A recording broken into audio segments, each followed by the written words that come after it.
Kan ada 4 buah gelas yang berisi macam-macam larutan. Yang pertama ada larutan yang berisi air putih, larutan gula, larutan garam, dan juga minyak goreng.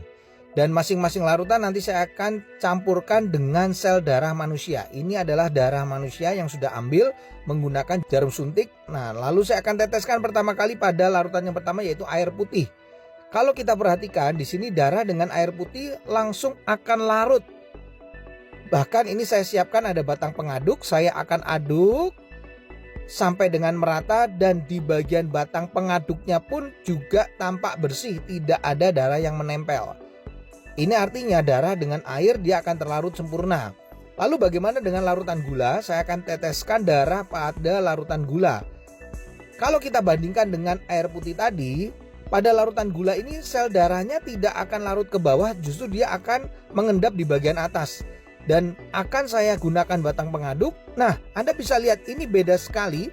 Sel darahnya justru menempel pada batang pengaduk. Ini kenapa? Karena gula itu bersifat perlengketan. Berbeda dengan air putih tadi, batang pengaduknya bersih.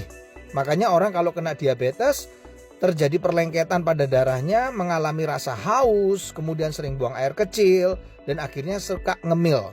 Nah, bagaimana dengan orang yang hipertensi? Ini adalah larutan garam. Ini darahnya saya akan teteskan pada larutan garam. Lalu saya akan juga sama masukkan batang pengaduk. Dan ini berbeda dengan diabetes, di mana sel darah yang menempel pada batang pengaduknya tidak selengket pada gula, larutan gula. Tapi yang membedakan pada orang darah tinggi atau hipertensi yang terlalu sering makan asin-asin, ini kelihatan sel darah merahnya akan terurai, dia akan rusak, dia akan pecah. Makanya orang darah tinggi bisa mengalami pecah pembuluh darah. Yang terakhir saya akan teteskan darah ini di dalam minyak goreng. Nah, kalau saya teteskan ini langsung bisa terlihat sel darahnya nggak bisa larut, tidak juga ya mengendap di bagian atas, tapi justru menggumpal-gumpal. Ini membuktikan bahwa orang yang tinggi kolesterolnya akan mengakibatkan penggumpalan sel darah. Jadi sel darahnya akan menggumpal-gumpal, dan ini yang bisa menimbulkan penyumbatan pada pembuluh darah.